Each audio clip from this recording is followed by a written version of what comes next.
Hay algo que llevamos celebrando cada diciembre durante casi 2000 años. Algo que hemos aceptado sin cuestionarlo demasiado. Algo que, sin embargo, podría no ser del todo exacto. Y si la fecha del nacimiento de Jesús de Nazaret no fuera la que tradicionalmente se nos ha enseñado, y si los propios textos evangélicos, esos mismos que escuchamos en las misas navideñas, contuvieran pistas que apuntan hacia otro momento del año completamente diferente, no se trata de desafiar la fe de nadie, ni de cuestionar lo esencial del relato cristiano. Se trata simplemente de observar con atención, de leer entre líneas, de preguntarnos si acaso no hemos pasado por alto detalles que los propios evangelistas dejaron ahí, esperando quizás que alguien algún día se detuviera a contemplarlos con calma. Pensemos en esto por un instante.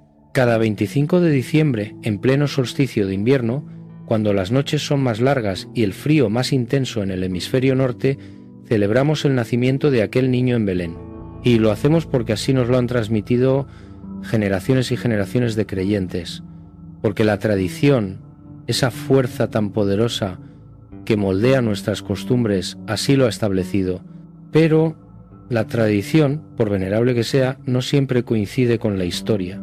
Y cuando uno se acerca a los evangelios con la curiosidad de quien busca entender más que repetir, con la mirada de quien se atreve a formular preguntas incómodas, empiezan a aparecer elementos desconcertantes, pequeños detalles que parecen susurrar algo distinto a lo que la costumbre nos dice. Imaginemos por un momento que somos investigadores, no de lo divino sino de lo humano, rastreadores de evidencias históricas más que teólogos preocupados por dogmas. Imaginemos que nos acercamos a los textos del Nuevo Testamento como quien examina documentos antiguos, buscando coherencia interna, contrastando datos, prestando atención a lo aparentemente insignificante, porque a veces, precisamente en lo insignificante, en el detalle que pasa inadvertido, se esconde la clave que puede cambiar nuestra comprensión de algo que creíamos conocer perfectamente. Hay 3 indicios en los evangelios, 3 elementos que si los observamos con detenimiento parecen señalar hacia una dirección completamente distinta a la que la tradición nos ha llevado. No son especulaciones modernas ni teorías elaboradas desde escritorios contemporáneos. Son datos que están ahí, en los propios textos que la Iglesia considera sagrados, esperando ser leídos con ojos nuevos.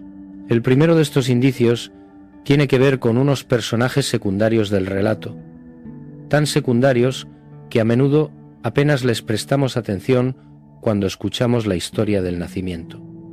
Me refiero a los pastores, esos hombres que, según Lucas, estaban en el campo guardando sus rebaños durante la noche cuando recibieron el anuncio angelical, pastores vigilando sus ovejas al aire libre, bajo el cielo nocturno de Judea. Un detalle pintoresco, dirán algunos, un elemento más del decorado navideño, pensarán otros, pero detengámonos aquí un instante. Cualquiera que conozca mínimamente el clima de la región de Belén sabe que los inviernos en esa zona de Judea pueden ser fríos, lluviosos, incluso con nevadas ocasionales en las colinas. No es el clima gélido de latitudes más norteñas, ciertamente, pero tampoco es un clima que invite a pasar las noches al raso con los rebaños. Los pastores de aquella región, según nos cuentan diversos testimonios históricos y etnográficos, tenían la costumbre de llevar sus rebaños a los corrales durante los meses más fríos, aproximadamente desde octubre hasta marzo. Los campos abiertos, las vigilias nocturnas bajo las estrellas, eran propias de las estaciones más templadas, cuando el clima permitía que los animales permanecieran a la intemperie sin riesgo. Lucas dice que los pastores estaban en el campo. No dice que estuvieran en los establos. No menciona que hubieran buscado refugio. Simplemente estaban ahí, velando, guardando las vigilias de la noche sobre su rebaño. El texto es claro en esto. Y si aceptamos que Lucas conocía las costumbres de la región, o que al menos consultó a quienes las conocían, este detalle aparentemente trivial empieza a cobrar un significado diferente. Nos está diciendo, sin decirlo explícitamente, que no estamos en pleno invierno. Nos está sugiriendo que estamos en una época del año en que era normal, habitual, que los pastores permanecieran con sus rebaños al aire libre durante la noche. Podríamos detenernos aquí y preguntarnos por qué Lucas incluiría este detalle si no tuviera relevancia. Los evangelistas no eran historiadores en el sentido moderno del término, desde luego, pero tampoco eran narradores descuidados. Cada elemento que incluían en sus relatos tenía un propósito, ya fuera teológico, simbólico o simplemente informativo. Y este detalle de los pastores en los campos parece pertenecer a esta última categoría, una información que Lucas preserva casi sin darse cuenta, como quien menciona de paso algo que le resulta natural, evidente, pero que para nosotros 2000 años después puede ser una pista valiosa. Entonces, si no estamos en diciembre, ¿en qué momento del año estamos? La presencia de pastores en los campos nos habla de una estación templada, primavera, verano, principios de otoño, un rango amplio, todavía demasiado amplio, para establecer una fecha precisa, pero es un primer indicio, una primera grieta en la versión tradicional de las cosas, y las grietas, cuando uno empieza a tirar de ellas con cuidado, a veces revelan espacios mucho más grandes de lo que inicialmente parecían, ¿no? Ahora bien, antes de continuar con el segundo indicio, valdría la pena reflexionar sobre algo más profundo relacionado con estos pastores. En el mundo antiguo, los pastores ocupaban una posición paradójica en la sociedad judía. Por un lado, eran considerados personas de clase baja, individuos que vivían al margen de la estructura social establecida. Su trabajo los mantenía alejados de las sinagogas, de las prácticas religiosas regulares, de la vida comunitaria organizada. La naturaleza misma de su oficio los colocaba en un estado casi permanente de impureza ritual según los estándares farisaicos. No podían lavarse con la frecuencia requerida, no podían observar todas las minucias de la ley, no podían participar plenamente en los rituales del templo, y sin embargo, el oficio de pastor estaba profundamente cargado de simbolismo religioso en la tradición judía. Abraham había sido pastor, Isaac había sido pastor, Jacob había pasado años cuidando rebaños. José, aquel que fue vendido por sus hermanos y terminó siendo el salvador de su familia durante la hambruna, había sido pastor. Moisés, el gran libertador, había pasado 40 años cuidando las ovejas de su suegro Yetro antes de que Dios lo llamara desde la zarza ardiente. Y David, el rey ideal, el hombre conforme al corazón de Dios, había sido pastor antes de ser ungido como rey de Israel. Los salmos están llenos de referencias a Dios como el pastor de Israel. El Salmo 23, quizás el más conocido de todos, comienza precisamente con esa imagen: el Señor es mi pastor, nada me falta. Los profetas utilizaban constantemente la metáfora del pastor para hablar de los líderes del pueblo, criticando a los pastores malvados que habían descuidado el rebaño y prometiendo que Dios mismo vendría a pastorear a su pueblo.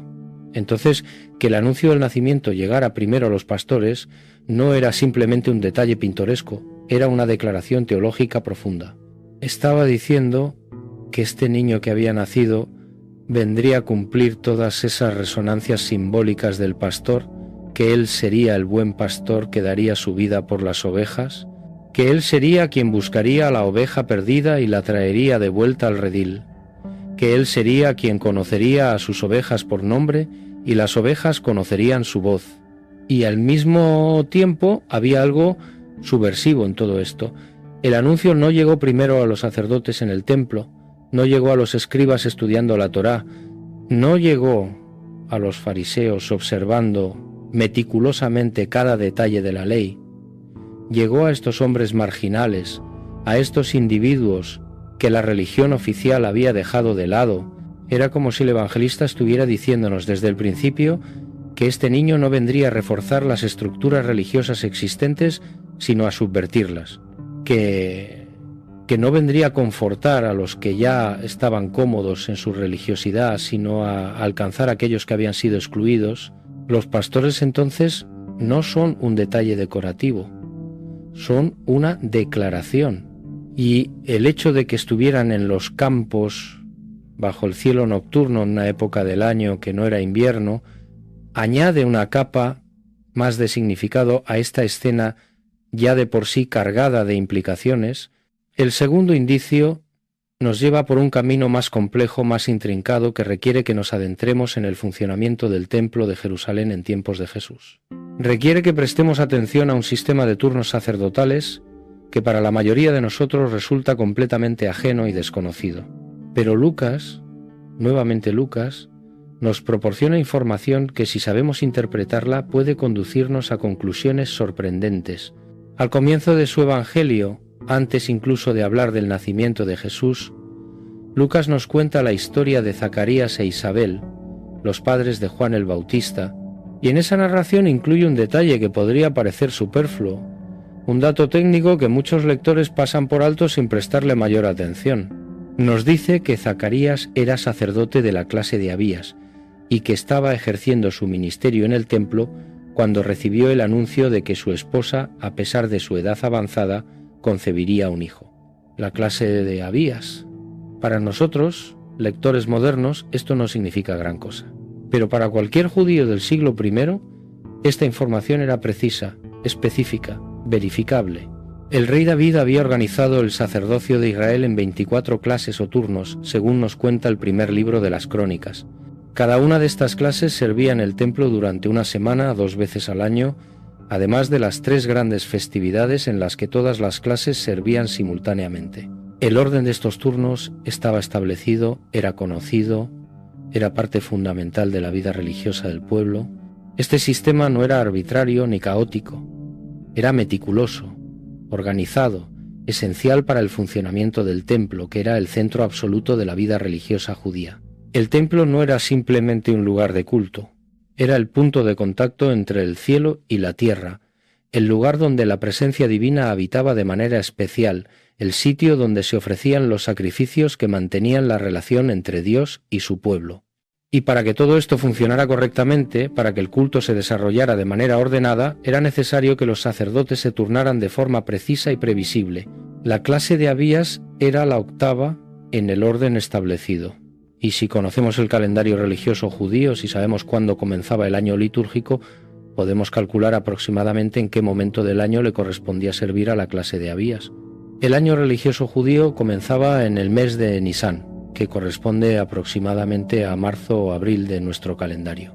Si contamos desde ahí, considerando que cada clase servía una semana, la clase de Abías habría estado de turno aproximadamente en la primera semana completa del mes de Siván, lo que nos sitúa hacia finales de mayo o principios de junio.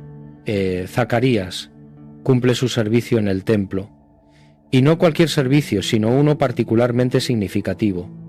Le tocó en suerte, nos dice Lucas, entrar en el santuario del Señor para quemar el incienso.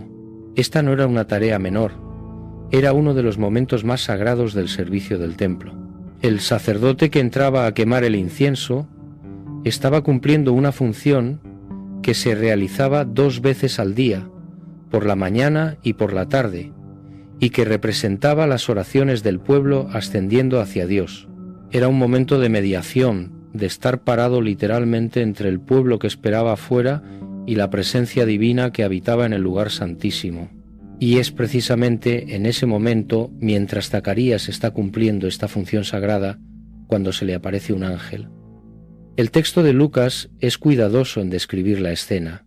El ángel se apareció de pie a la derecha del altar del incienso. Zacarías se turbó al verlo y el temor se apoderó de él. Pero el ángel le dijo que no temiera, que su oración había sido escuchada, que su esposa Isabel le daría un hijo que debería llamarse Juan. Hay algo profundamente significativo en todo esto.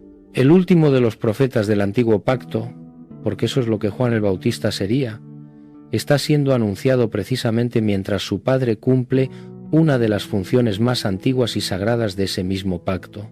Es como si el evangelista estuviera diciéndonos que Juan pertenece al mundo del templo, al antiguo orden, pero que su misión será señalar más allá de ese orden, hacia algo nuevo que está por venir. Zacarías, sin embargo, duda.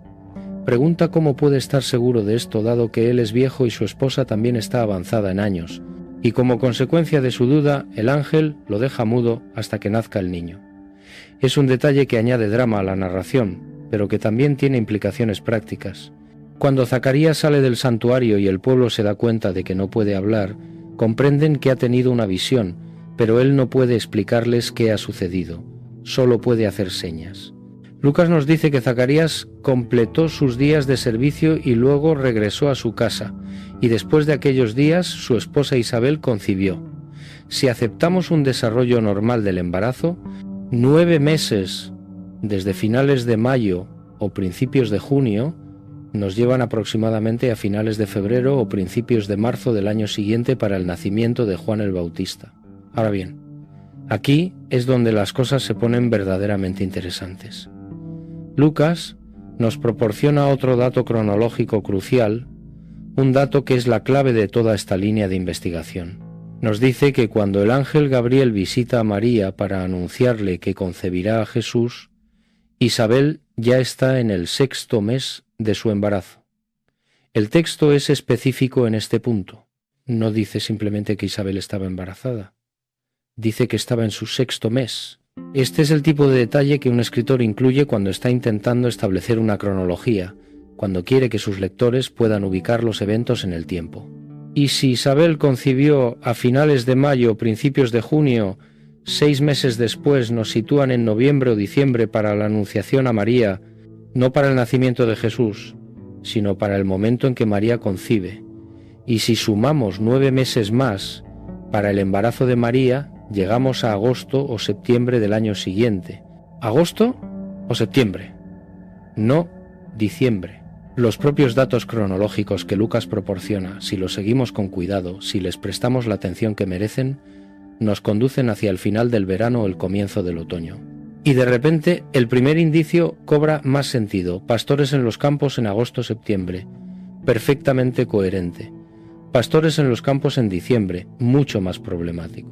Por supuesto, podríamos argumentar que estos cálculos tienen márgenes de error, que no sabemos con exactitud cuándo sirvió Zacarías, que los ciclos sacerdotales pudieron haber sufrido alteraciones, especialmente durante los periodos de agitación política que caracterizaron aquella época, que estamos haciendo suposiciones basadas en información incompleta.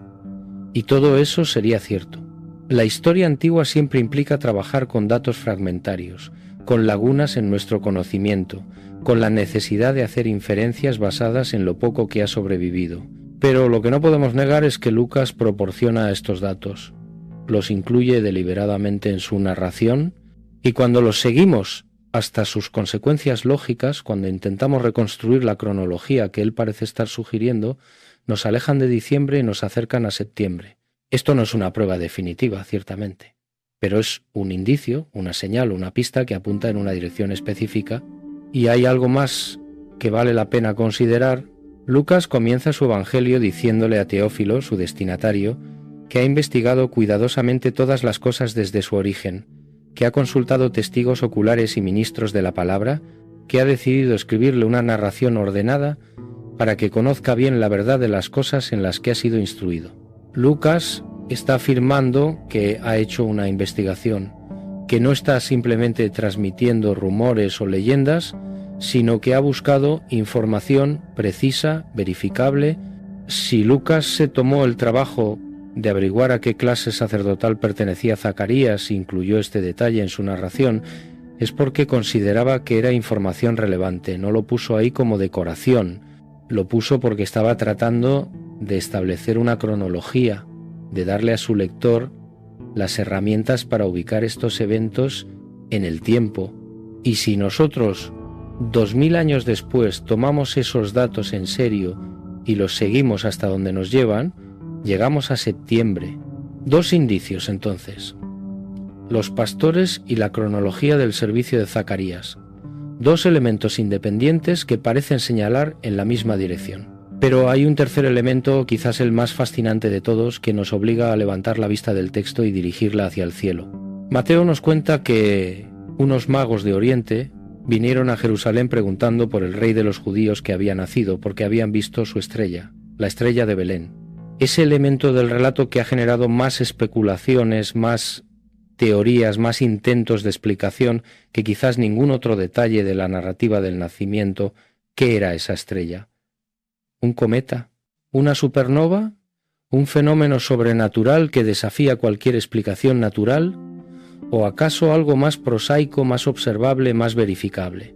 Los magos eran probablemente astrólogos, estudiosos de los cielos, herederos de tradiciones milenarias de observación celeste procedentes de Persia o Babilonia. Para ellos, el cielo no era un mero espectáculo visual. Era un texto, un lenguaje, un sistema de signos que podía ser leído, interpretado que contenía mensajes sobre eventos terrestres. Nuestra mentalidad moderna tiende a descartar esto como superstición primitiva, pero estaríamos cometiendo un error si lo hiciéramos demasiado rápidamente. Los antiguos astrónomos, y llamémoslos así porque eran también eso, observadores meticulosos de los movimientos celestes, habían acumulado durante siglos un conocimiento preciso sobre los ciclos planetarios, las conjunciones, los patrones que se repetían en los cielos. No tenían telescopios, ciertamente. No comprendían la naturaleza física de los planetas como mundos similares al nuestro, pero podían predecir con asombrosa exactitud dónde estaría cada planeta en cada momento, cuándo ocurrirían los eclipses, cómo se moverían las constelaciones a lo largo del año. Y desarrollaron un sistema complejo de interpretación de estos movimientos celestes. Para ellos, cada planeta estaba asociado con ciertos significados, ciertas influencias, ciertos tipos de eventos terrestres. Júpiter, el planeta más brillante después de Venus, estaba asociado con la realeza, con el poder, con los grandes acontecimientos políticos. Saturno tenía conexiones específicas con el pueblo judío en la astrología de aquella época. Las constelaciones también tenían sus significados. Piscis, por ejemplo, también estaba vinculada de alguna manera con la región de Judea en ciertos sistemas astrológicos, ¿no? Cuando estos planetas se encontraban, cuando formaban conjunciones, especialmente conjunciones múltiples o inusuales, los astrólogos prestaban mucha atención. Era como si el cielo estuviera hablando, anunciando algo significativo que estaba por ocurrir o que acababa de ocurrir en la Tierra. Y aquí es donde la astronomía moderna puede ayudarnos, porque ahora, con software sofisticado que puede recrear con exactitud las posiciones de los cuerpos celestes en cualquier momento del pasado, podemos preguntarnos qué estaba sucediendo en los cielos en torno al año en que pudo haber nacido Jesús.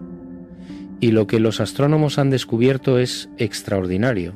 En el año que hoy llamamos el 7 o el 6 antes de nuestra era, porque el monje que calculó el año cero del calendario cristiano cometió algunos errores en sus cálculos, ocurrió una conjunción planetaria excepcional.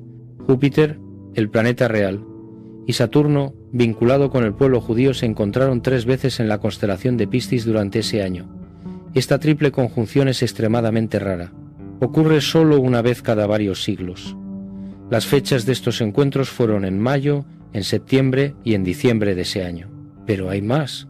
En septiembre de ese mismo año, concretamente, se produjo una alineación aún más extraordinaria. No solo Júpiter y Saturno, sino también el Sol, la Luna, Venus y Mercurio se encontraron de una manera que no había ocurrido antes y que no volvería a ocurrir durante siglos. Para un astrólogo de aquella época, especialmente para aquellos que estuvieran atentos a señales relacionadas con el pueblo judío, esta configuración habría sido absolutamente extraordinaria. Una señal inequívoca, en el lenguaje que ellos conocían y respetaban, del nacimiento de algo o alguien significativo relacionado con el pueblo judío. Ahora bien, es importante entender qué significaba esto para ellos. No estaban pensando que los planetas causaban eventos terrestres en un sentido mecánico, como si hubiera una fuerza física que emanara de Júpiter y obligara a ciertos acontecimientos a suceder en la Tierra. La relación que veían entre el cielo y la Tierra era más sutil, más simbólica, era una correspondencia, una sincronicidad. Los mismos patrones que se manifestaban en los cielos se manifestaban también en la Tierra, porque ambos participaban de un orden mayor, de una armonía cósmica. Cuando Júpiter y Saturno se encontraban en Piscis, no estaban causando el nacimiento de un rey judío, pero su encuentro era significativo porque en el gran tejido de símbolos y patrones que constituía la realidad para estos antiguos sabios, ese encuentro celestial y ese nacimiento terrestre estaban conectados, participaban del mismo momento significativo en el desenvolvimiento del tiempo. Los magos leyeron el cielo y comprendieron que algo importante estaba sucediendo, y se pusieron en movimiento. Mateo nos dice que vinieron de Oriente, lo que probablemente significa de Persia o de las regiones cercanas a Babilonia, antiguo centro de sabiduría astrológica. El viaje habría sido largo, peligroso, costoso, no era algo que se emprendiera a la ligera, pero ellos vieron la señal y consideraron que valía la pena hacer ese viaje para encontrar al rey que había nacido. Y esto es extraordinario porque ellos no eran judíos. eran gentiles, extranjeros, representantes de esas naciones que Israel consideraba fuera del pacto, y sin embargo son ellos quienes reconocen el significado del nacimiento, son ellos quienes traen sus dones, son ellos quienes se postran en adoración, mientras que Herodes, el rey judío, y los sacerdotes y escribas de Jerusalén, aquellos que supuestamente conocían las profecías, aquellos que tenían acceso directo a las Escrituras y las estudiaban continuamente, reaccionan con miedo y hostilidad. Herodes se turba, nos dice Mateo, y con él toda Jerusalén. Los escribas y principales sacerdotes son convocados. Saben exactamente qué dice la profecía de Miqueas sobre que de Belén saldría el gobernante de Israel.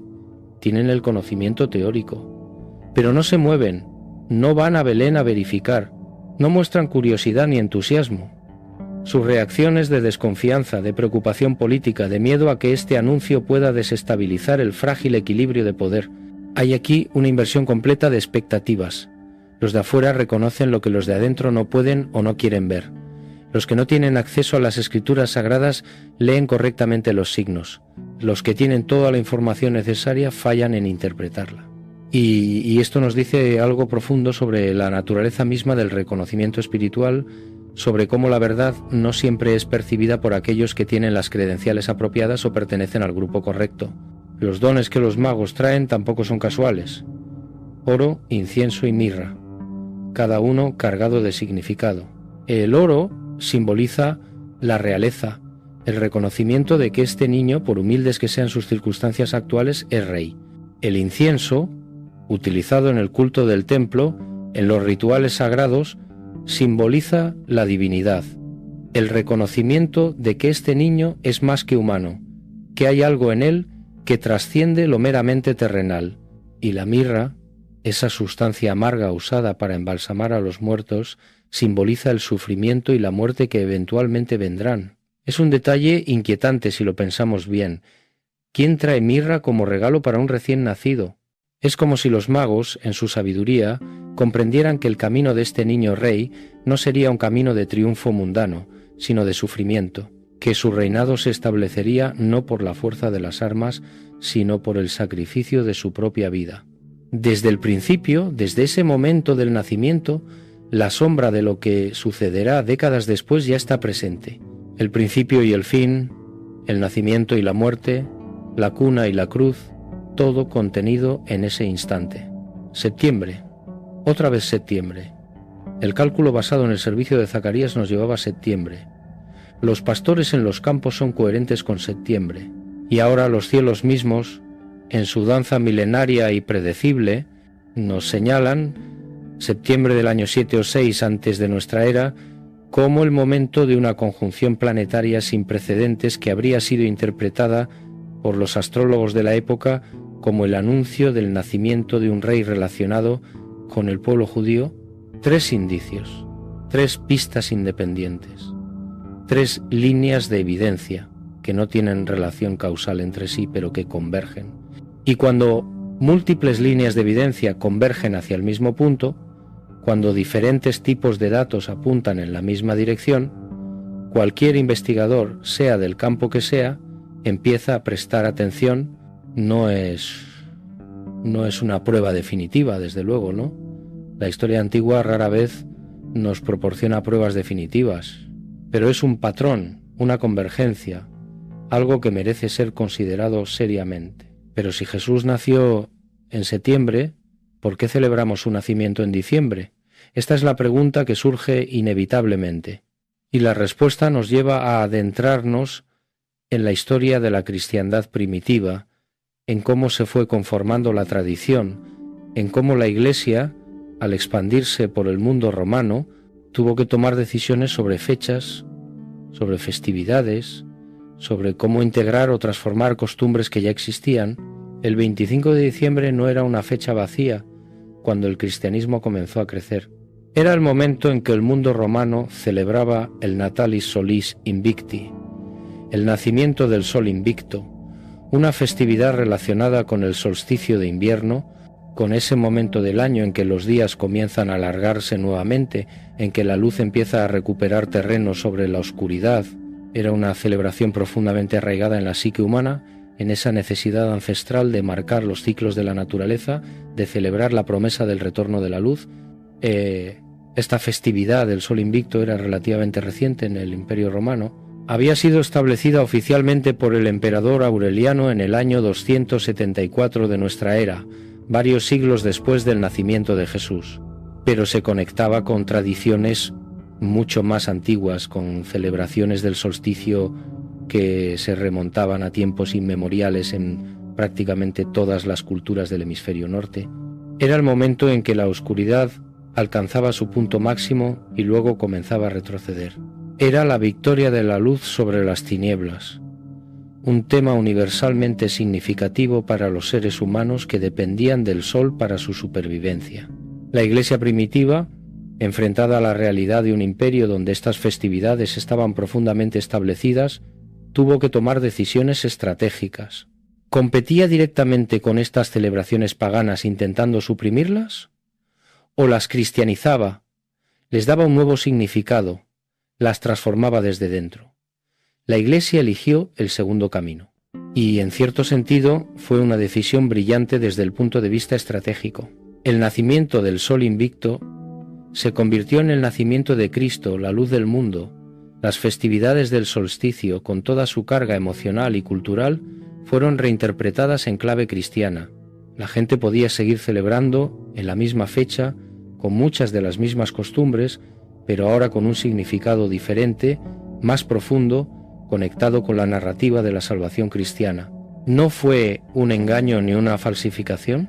Fue, en cierto sentido, una comprensión profunda de cómo funcionan los símbolos en el alma humana, de cómo las verdades espirituales pueden expresarse a través de diferentes formas y tradiciones.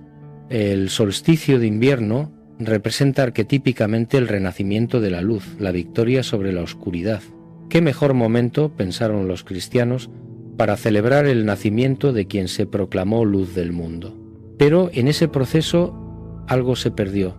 Se perdió la conexión con la cronología real de los eventos, con las señales específicas que los propios textos evangélicos preservaban. Se perdió la relación entre el nacimiento de Jesús y el calendario sagrado judío. Se perdió la comprensión de que ese nacimiento, si ocurrió en septiembre, ocurrió durante Tisri, el mes más sagrado del año judío. Y esto nos lleva a contemplar algo verdaderamente fascinante. Septiembre, en el calendario judío, es el mes de Tisri. Y Tisri no es un mes cualquiera en la tradición judía. Es el mes más sagrado de todo el año, el mes que contiene las festividades más importantes y significativas de todo su calendario religioso. Comienza con Rosh Hashanah, el Año Nuevo judío, también conocido como la Fiesta de las Trompetas. Es un tiempo de renovación, de nuevo comienzo, de reflexión sobre el año que ha pasado y el año que comienza. Las trompetas suenan anunciando la llegada del nuevo año, llamando al pueblo a la introspección, a la evaluación de sus vidas, a la preparación para el día del juicio que vendrá 10 días después. Porque 10 días después de Rosh Hashanah viene Yom Kippur, el día del perdón, el día más solemne de todo el año judío. Es un día de ayuno, de arrepentimiento, de confesión de pecados. Es el día en que tradicionalmente el sumo sacerdote entraba en el lugar santísimo del templo, el único día del año en que alguien podía entrar ahí para hacer expiación por los pecados del pueblo. Era el momento más sagrado del tiempo más sagrado, el punto culminante de la vida religiosa de Israel. Y luego, 5 días después de Yom Kippur, comienza Sukkot, la fiesta de los tabernáculos, que dura una semana. Sukkot conmemora el tiempo en que el pueblo de Israel vivió en tiendas en el desierto durante su peregrinaje desde Egipto hacia la tierra prometida. Es una celebración de cómo Dios habitó con su pueblo, de cómo la presencia divina los acompañó en su viaje, protegiéndolos, guiándolos, sosteniéndolos. Durante Sukkot, las familias judías construyen cabañas temporales, Sukkot, y comen en ellas, a veces incluso duermen en ellas, recordando aquellos 40 años en el desierto. Es una festividad de gozo, de agradecimiento por la cosecha, de celebración de la providencia divina, y es también una festividad con connotaciones mesiánicas. Los profetas habían anunciado que cuando el Mesías viniera, cuando Dios estableciera su reino, todas las naciones vendrían a Jerusalén a celebrar Sukkot. Era la festividad que señalaba hacia el futuro, hacia el cumplimiento de todas las promesas. Si Jesús nació durante Tisri, durante ese tiempo sagrado del calendario judío, las implicaciones simbólicas son extraordinarias. No estamos hablando simplemente de un ajuste en el calendario, estamos hablando de un nacimiento que ocurre precisamente en el momento del año en que el pueblo de Israel celebraba temas que el ministerio de Jesús vendría a cumplir y trascender. El nuevo comienzo, simbolizado por Rosh Hashanah. El perdón de los pecados, simbolizado por Yom Kippur. La presencia de Dios habitando con su pueblo, simbolizada por Sukkot. Y si el nacimiento ocurrió específicamente durante Sukkot, durante la fiesta de los tabernáculos, hay algo más profundo todavía que considerar. Hay un pasaje en el Evangelio de Juan que cobra un significado especial a la luz de esto. Al comienzo de su Evangelio, Juan escribe que el Verbo se hizo carne y habitó entre nosotros. En griego la palabra que usa es eskenosen, que literalmente significa puso su tabernáculo, tabernaculizó, hizo su morada temporal. Es una referencia directa e inconfundible a Sukkot. Juan, que escribió su Evangelio varias décadas después que los otros evangelistas, que tuvo tiempo de reflexionar profundamente sobre el significado de la vida de Jesús, parece estar haciendo una conexión deliberada entre el nacimiento de Jesús y la fiesta de los tabernáculos. Está diciendo que, así como Israel celebraba en Sukkot como Dios había habitado con ellos en tiendas en el desierto, ahora, en el nacimiento de Jesús, en la encarnación del Verbo, Dios está verdaderamente habitando con su pueblo de una manera nueva, definitiva, física. El tabernáculo ya no es una tienda en el desierto. El tabernáculo ya no es el templo de piedra y oro en Jerusalén. El tabernáculo es ahora un cuerpo humano. Es la carne de Jesús. Dios habitando literalmente, físicamente con su pueblo. La encarnación como el cumplimiento de lo que Sukkot siempre había simbolizado. Y los magos. Esos personajes misteriosos que vienen de Oriente siguiendo una estrella, si llegaron durante o poco después de Sukkot, su presencia cobra un significado adicional.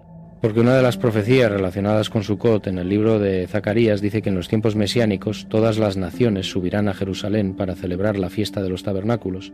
Los magos, gentiles que vienen de tierras lejanas para adorar al rey que ha nacido, serían los primeros frutos de esa profecía.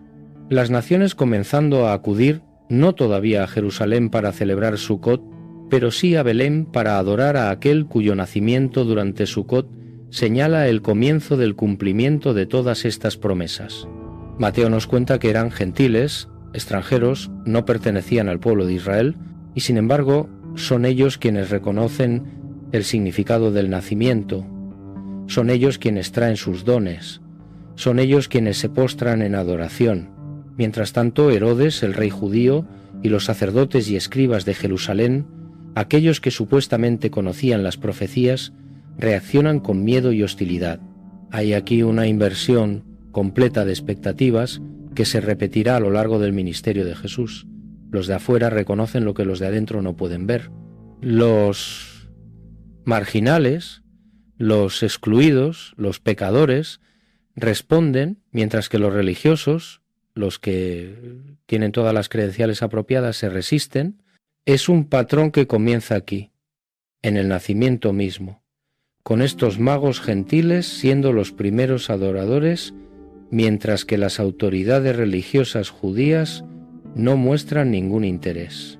Los dones que los magos traen tienen también resonancias profundas si consideramos el contexto de Tishri.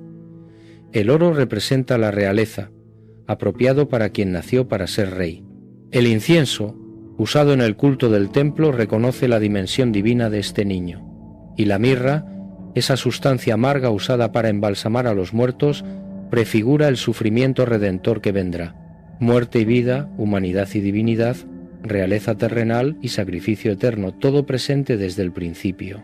Entonces, ¿qué hacemos con todo esto? ¿Qué significa descubrir que quizás, solo quizás, hemos estado celebrando el nacimiento de Jesús en una fecha que no corresponde con la realidad histórica? ¿Invalida esto de alguna manera nuestras celebraciones navideñas?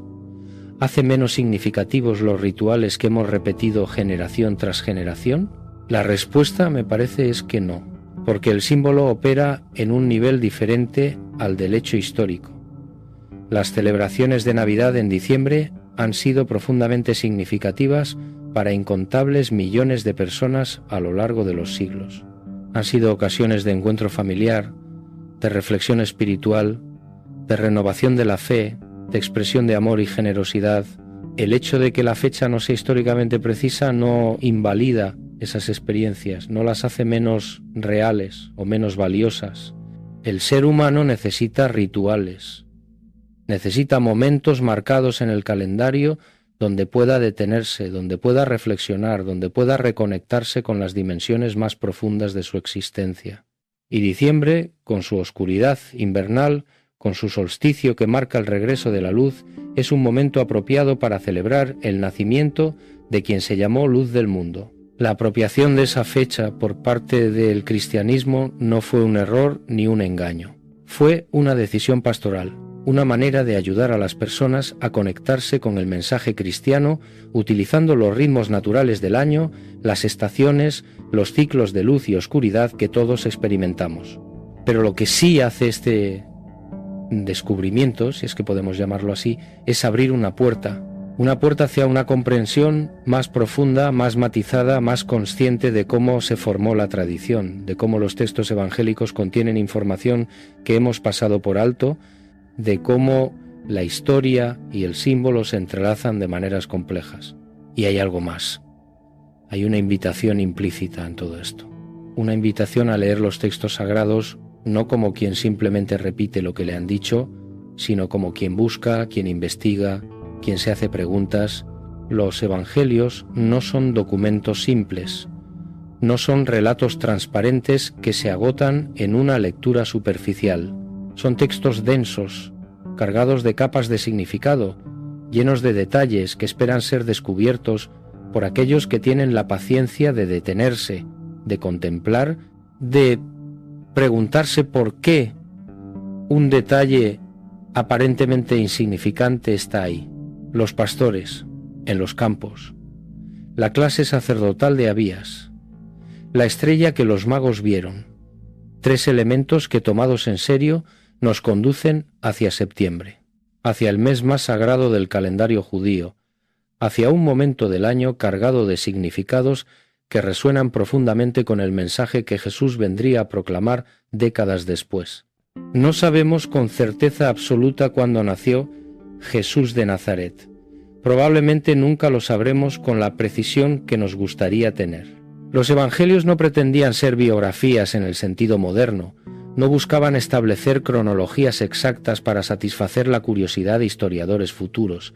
Buscaban transmitir un mensaje, preservar un testimonio, anunciar una buena noticia, pero en el proceso de hacer eso dejaron pistas que nosotros, con las herramientas de investigación que ahora tenemos disponibles, con software que puede recrear los cielos de hace 2000 años, con conocimiento sobre el clima de Judea y sobre el funcionamiento del Templo de Jerusalén, podemos seguir, y seguir esas pistas no es traicionar la fe, es, en cierto sentido, honrarla en su forma más profunda, porque estamos siendo fieles a la verdad, estamos buscando entender con la mayor precisión posible lo que realmente ocurrió, y la verdad, toda verdad, si es genuinamente verdad, no puede entrar en contradicción con lo divino. Si hay un Dios de verdad, entonces cada fragmento de verdad que descubrimos, venga de donde venga, es, en última instancia, un descubrimiento sobre la realidad que ese Dios creó. Tal vez Jesús nació en septiembre. Tal vez nació durante Sukkot, cuando el pueblo judío celebraba cómo Dios había habitado con ellos en tiendas en el desierto.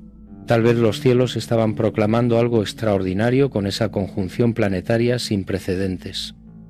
Tal vez los pastores estaban en los campos porque el clima lo permitía, porque estábamos en otoño y no en invierno.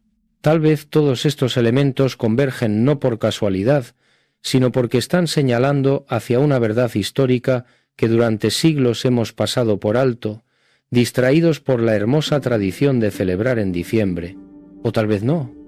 Tal vez los márgenes de error en nuestros cálculos son demasiado grandes. Tal vez estamos leyendo demasiado en detalles que los evangelistas incluyeron sin la intención cronológica que les estamos atribuyendo. Tal vez hay explicaciones alternativas que no hemos considerado. Tal vez la tradición de diciembre tiene fundamentos históricos de los que no somos conscientes. Pero lo fascinante, lo verdaderamente fascinante, no es necesariamente llegar a una respuesta definitiva e incuestionable. Lo fascinante es darse cuenta de que las preguntas siguen ahí, esperando, que los textos contienen misterios que apenas hemos comenzado a explorar, que cada detalle puede ser una puerta hacia una comprensión más profunda, que 2000 años después estos relatos antiguos todavía pueden sorprendernos, todavía pueden desafiarnos, todavía pueden invitarnos a mirar más allá de lo que creíamos saber. Y quizás eso es lo importante. No tanto resolver el misterio como mantenerlo vivo, no tanto cerrar el interrogante como dejarlo resonar, porque en ese espacio de la pregunta, en esa tensión entre lo que sabemos y lo que intuimos, en ese territorio donde la historia y el símbolo se encuentran, es donde ocurre algo verdaderamente significativo, es donde la mente se abre, es donde el alma se expande, es donde comenzamos a ver que hay más, mucho más de lo que habíamos imaginado. Los pastores siguen ahí, en los campos de Judea, velando sus rebaños bajo un cielo nocturno que podría ser de finales de verano o principios de otoño. Zacarías completa su servicio en el templo y regresa a su casa, donde su esposa concebirá al que será el precursor, el que preparará el camino. Los magos observan los cielos y ven señales que los ponen en movimiento hacia un viaje largo y peligroso. Y en algún lugar, en un pequeño pueblo llamado Belén, en un momento que quizás fue septiembre del año 7 o 6 antes de nuestra era, durante la fiesta de los tabernáculos, nace un niño que no nació en un palacio sino en el lugar donde se alimentaban los animales. Un niño cuyos primeros visitantes no fueron dignatarios ni sacerdotes sino pastores marginales. Un niño cuyo nacimiento fue anunciado no solo por ángeles a los cercanos sino también por los cielos mismos a los lejanos. Un niño cuyo nacimiento dividiría la historia en dos. Un niño cuya vida cambiaría el curso de la civilización. Un niño cuya fecha de nacimiento seguimos debatiendo 2000 años después, porque tal vez, al final, no se trata tanto de saber la fecha exacta con precisión científica, se trata de comprender que el misterio sigue vivo, que las preguntas siguen esperando, que los textos siguen hablando a quien se acerca a ellos con ojos atentos y corazón abierto. Se trata de mantener viva esa capacidad de asombro, esa disposición a ser sorprendidos por lo que siempre estuvo ahí pero que no habíamos visto, y si algo de esto ha resonado contigo, si alguna de estas reflexiones ha despertado tu curiosidad, si sientes que hay más que explorar en estos textos antiguos que creíamos conocer tan bien, entonces quizás valga la pena continuar buscando, continuar preguntando, continuar adentrándose en esos territorios donde la historia y el misterio se encuentran. Porque al final, tal vez eso es lo que estos relatos siempre han querido provocar en nosotros, no certezas cómodas que nos permitan dormirnos, sino preguntas inquietantes que nos mantengan despiertos, no respuestas definitivas que cierren la investigación, sino indicios que nos inviten a seguir explorando, no el cierre del misterio, sino su permanente apertura hacia profundidades que apenas comenzamos a intuir. Los cielos siguen girando sobre Belén, los pastores siguen guardando sus rebaños en campos que huelen a hierba seca de final del verano, y la estrella, esa estrella que los magos vieron, sigue brillando en algún lugar entre la historia y el símbolo, entre lo que fue y lo que significa, entre el hecho documentable y la verdad que trasciende todos los documentos. Y seguirá brillando mientras haya alguien dispuesto a levantar la vista y preguntarse, mientras haya alguien que se atreva a cuestionar lo que siempre dio por sentado, mientras haya alguien que comprenda que los grandes misterios no están para ser resueltos de una vez por todas, sino para ser contemplados una y otra vez, cada vez con ojos un poco más abiertos, cada vez con un poco más de comprensión, cada vez con renovado asombro ante la profundidad de lo que apenas alcanzamos a vislumbrar. Si estas reflexiones han abierto alguna puerta en tu mente, si han plantado alguna semilla de curiosidad en tu corazón, tal vez te gustaría acompañarnos en futuras exploraciones de estos misterios antiguos que siguen llamando nuestra atención. Hay tanto más que descubrir, tantos otros detalles olvidados, tantas otras pistas escondidas en los textos que hemos leído 1000 veces sin ver realmente lo que estaba ahí. Hay algo que llevamos celebrando cada diciembre durante casi 2000 años. Algo que hemos aceptado sin cuestionarlo demasiado. Algo que, sin embargo, podría no ser del todo exacto. Y si la fecha del nacimiento de Jesús de Nazaret no fuera la que tradicionalmente se nos ha enseñado, y si los propios textos evangélicos, esos mismos que escuchamos en las misas navideñas, contuvieran pistas que apuntan hacia otro momento del año completamente diferente. No se trata de desafiar la fe de nadie, ni de cuestionar lo esencial del relato cristiano. Se trata simplemente de observar con atención, de leer entre líneas, de preguntarnos si acaso no hemos pasado por alto detalles que los propios evangelistas dejaron ahí, esperando quizás que alguien algún día se detuviera a contemplarlos con calma. Pensemos en esto por un instante. Cada 25 de diciembre, en pleno solsticio de invierno, cuando las noches son más largas y el frío más intenso en el hemisferio norte, celebramos el nacimiento de aquel niño en Belén. Y lo hacemos porque así nos lo han transmitido generaciones y generaciones de creyentes, porque la tradición, esa fuerza tan poderosa que moldea nuestras costumbres, así lo ha establecido. Pero la tradición, por venerable que sea, no siempre coincide con la historia. Y cuando uno se acerca a los evangelios con la curiosidad de quien busca entender más que repetir, con la mirada de quien se atreve a formular preguntas incómodas, empiezan a aparecer elementos desconcertantes, pequeños detalles que parecen susurrar algo distinto a lo que la costumbre nos dice. Imaginemos por un momento que somos investigadores, no de lo divino sino de lo humano, rastreadores de evidencias históricas más que teólogos preocupados por dogmas. Imaginemos que nos acercamos a los textos del Nuevo Testamento como quien examina documentos antiguos, buscando coherencia interna, contrastando datos, prestando atención a lo aparentemente insignificante, porque a veces, precisamente en lo insignificante, en el detalle que pasa inadvertido, se esconde la clave que puede cambiar nuestra comprensión de algo que creíamos conocer perfectamente. Hay tres no certezas cómodas que nos permitan dormirnos, sino preguntas inquietantes que nos mantengan despiertos, no respuestas definitivas que cierren la investigación, sino indicios que nos inviten a seguir explorando, no el cierre del misterio, sino su permanente apertura hacia profundidades que apenas comenzamos a intuir. Los cielos siguen girando sobre Belén. Los pastores siguen guardando sus rebaños en campos que huelen a hierba seca de final del verano. Y la estrella, esa estrella que los magos vieron, sigue brillando en algún lugar entre la historia y el símbolo, entre lo que fue y lo que significa, entre el hecho documentable y la verdad que trasciende todos los documentos. Y seguirá brillando mientras haya alguien dispuesto a levantar la vista y preguntarse, mientras haya alguien que se atreva a cuestionar lo que siempre dio por sentado, mientras haya alguien que comprenda que los grandes misterios no están para ser resueltos de una vez por todas, sino para ser contemplados una y otra vez, cada vez con ojos un poco más abiertos, cada vez con un poco más de comprensión, cada vez con renovado asombro ante la profundidad de lo que apenas alcanzamos a vislumbrar. Si estas reflexiones han abierto alguna puerta en tu mente, si han plantado alguna semilla de curiosidad en tu corazón, tal vez te gustaría acompañarnos en futuras exploraciones de estos misterios antiguos que siguen llamando nuestra atención.